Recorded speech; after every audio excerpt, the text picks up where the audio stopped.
tal, familia? ¿Cómo estáis? Cuentan sus propios hijos que el humorista Eugenio pasó los últimos años de su vida bastante deprimido y en 2001, a la edad de 59 años, es decir, bastante joven, por ende, pues le dijo a uno de ellos, a uno de sus hijos, que no quería seguir viviendo. Se lo dijo además el mismo día que supo del nacimiento de su primera nieta. Y al día siguiente falleció. Falleció por causas naturales o lo que es lo mismo, falleció por pena. No es de extrañar, por ende, que una de las primeras frases que se escuchan en Saben Aquel, el biopic que actualmente está en las carteleras sobre la figura del mito, pues que una de las primeras frases, insisto, sea la de nunca he entendido por qué los cómicos parecen siempre tan tristes. Ni tampoco es de extrañar que la óptica que se haya utilizado para narrar su vida sea no tanto un biopic al uso, sino una historia de amor entre el propio Eugenio y su primera mujer, Conchita, que marcó para siempre su vida. El resultado, pues una de las mejores películas españolas de este 2023. Dirige a sus 54 años el madrileño David Trueba, que es el hermano pequeño de Fernando Trueba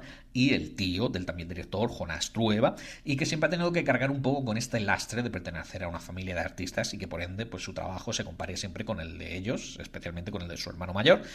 Y David alcanzó la gloria hace una década, en 2013 ya, madre mía, cómo pasa el tiempo, como siempre, con Vivir es fácil con los ojos cerrados, que le supuso un premio a Mejor Dirección y otro, es decir, 2 premios Goya, por Mejor Guión Original. La película además también se llevó el premio a Mejor Película de dicho año. Desde entonces, pues su trayectoria ha seguido siendo un tanto errática. O sea, sin ir más lejos, la última película que hizo para el cine, A este lado del mundo, creo que era el título, pues pasó prácticamente inadvertida. Yo, de hecho, ni la vi. Sin embargo, David Trueban demuestra que es uno de los mejores orfebres de este país y eso se denota, por ejemplo, en el hecho de que, aprovechando que Eugenio, más que como cómico, él siempre se definía como un contador de historias o de anécdotas, bueno, pues Trueba lo que utiliza es una estructura circular para contar la historia, que como os he contado en otras ocasiones en el canal, cuando se utiliza este tipo de estructura, deja en el público una sensación de broche, ¿no? De cierre perfecto de la historia. Y este es un ejemplo de lo bien que funciona este tipo de estructura cuando se hace bien, porque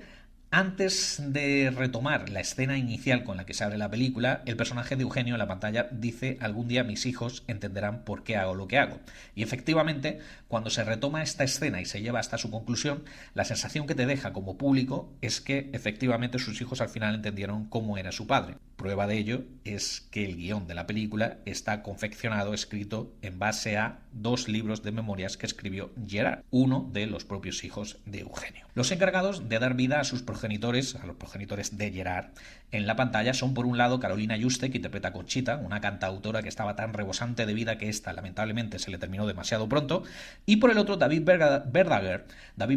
como Eugenio. Un hombre cuyo sueño siempre fue el triunfo de su propia mujer, pero que lamentablemente y a su pesar se tuvo que conformar con el suyo propio, con esa imagen lacónica, siempre vestido de negro, con gafas ahumadas, con un cigarrillo siempre en la mano y en la otra un cubata de vodka para aprovechar las pausas de risas de su público, y que, como se menciona en la propia película, el famoso latiguillo de Saben Aquel que diu, que da título a la película y que es con el que siempre iniciaba sus chistes, bueno, pues que era una idea de su propia mujer para darle algo seguro a lo que aferrarse al iniciar cada uno de los chistes y no quedarse en blanco, que es una de las cosas, yo os lo digo por experiencia propia, una de las peores cosas que te pueden pasar cuando te subes a un escenario. Ambos actores, Carolina y David, tienen ya un Goya en sus estanterías, ella por Carmen y Lola, él por Verano 1993, en ambos casos, si no me equivoco, como actores de reparto, pero bueno, ya pueden ir haciendo hueco para los premios a Mejor Actriz y Actor Principal, respectivamente, porque están impresionantes, especialmente en el caso de Verdaguer, que durante todo el metraje te olvidas de que estás viendo a un actor haciendo de Eugenio en lugar de al propio Eugenio interpretando su propio biopic, porque está, vamos, o sea, camaleónico. Y sí, ya sé que me vais a decir que bueno, que Verdaguer lo ha tenido más fácil que en otros casos porque él es catalán, entonces le era mucho más fácil imitar o copiar el acento característico que tenía Eugenio, y ya antes de la película se le daba cierto aire físico al cómico, pero bueno, nos pongamos como nos pongamos, Verdaguer está impresionante. Y sí, yo también antes de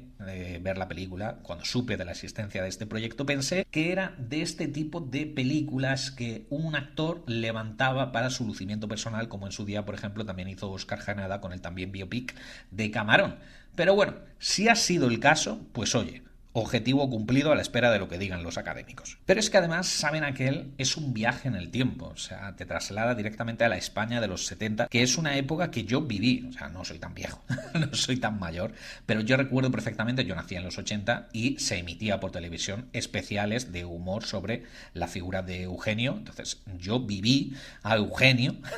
insisto, por televisión, pero bueno, lo viví y también viví esa época que ya llevábamos arrastrada de la década anterior, esa España que salía de la dictadura con la muerte de Franco, donde artistas como Nino Bravo o Cecilia se dejaban la vida en la carretera yendo de un bolo a otro, donde solamente había un canal de televisión, bueno, dos, pero solamente se veía uno. Y si salías en dicha pequeña pantalla, pues te convertías en una estrella de la noche a la mañana, donde el 1, 2, 3 era el espectáculo que no te podías perder. Aunque también, y ahora que lo digo, pues me ha dejado un tanto frío ese cameo, por así decir, del personaje de Chicho Ibáñez Serrador, con esa escena donde dice: ¿por qué la falda de las azafatas es tan larga? Los españoles lo que quieren ver es esto, carne, carne, carne. Que sí, que puede ayudar un poco más a contextualizar la España de la época con el liberalismo que se vivió después de la muerte del dictador y con el llamado cine de destape y tal y cual, pero bueno, también es como que reduce un poco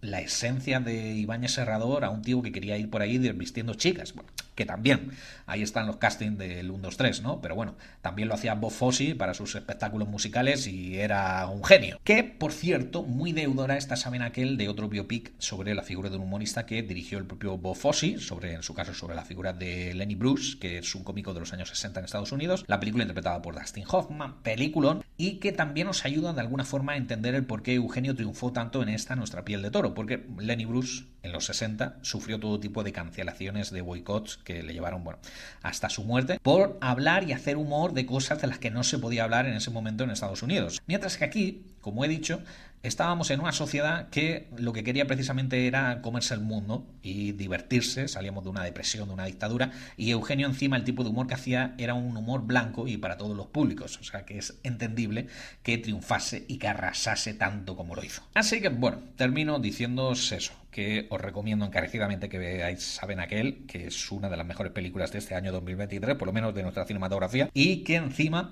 ha empezado un poco lenta en recaudación, aunque estoy seguro de que con el boca a oreja irá remontando poco a poco. También, diciéndoos esto, os tengo que confesar que parte de lo mucho que me ha gustado es porque yo me he sentido súper identificado. Me ha recordado los tiempos cuando yo mismo, hace muchos años, cuando los dinosaurios dominaban la Tierra, yo hacía stand-up comedy, que yo en su momento entendía como una especie de entrenamiento, de mi entrenamiento actoral, porque yo en ese momento estaba estudiando interpretación, hasta que me di cuenta que la mayoría de los actores son incapaces de hacer un monólogo y muchísimo menos un monólogo de humor. Y efectivamente, como os digo, me ha recordado muchísimo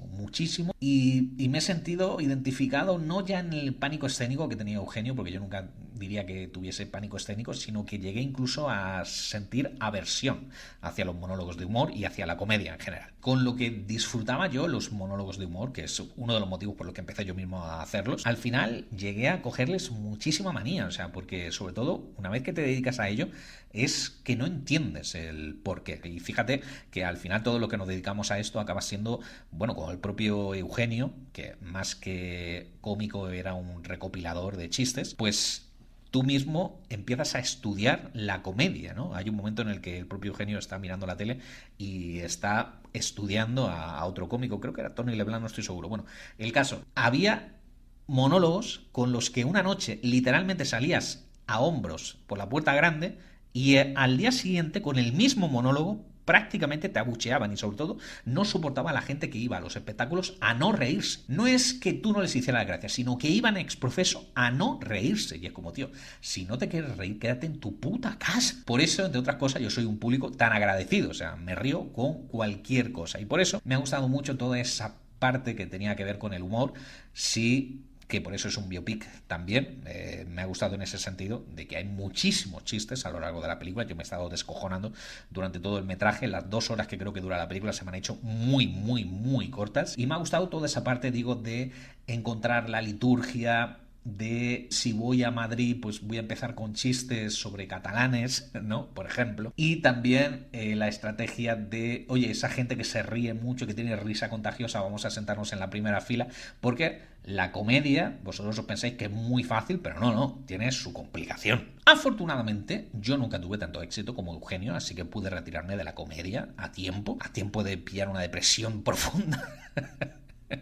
Para entender el por qué los cómicos tienen vidas tan oscuras y tan depresivas, lo único que tienes que hacer es dedicarte a la comedia. Y afortunadamente también cuando yo los hacía, lo que se llevaba era el monólogo stand-up comedy clásico estándar norteamericano, digamos, ¿no? Que es encadenar un sketch con otro, pero hablando sobre un mismo tema. El mérito de Eugenio es que encima eran chistes. O sea, chistes, cada uno distinto del anterior, y muchos de los cuales eran solo 2 frases. Imagínate rellenar un espectáculo de 50 minutos o 1 hora solamente contando chistes. Aunque bueno, para rellenar ya tenía el latiguillo de saben aquel que digo. Igual que yo, para rellenar también tengo mi liturgia y mi famosa despedida de esta es solo mi opinión. Dejadme la vuestra en la caja de comentarios, como siempre le estaré dando feedback, y hasta que nos volvamos a escuchar. Chao, familia.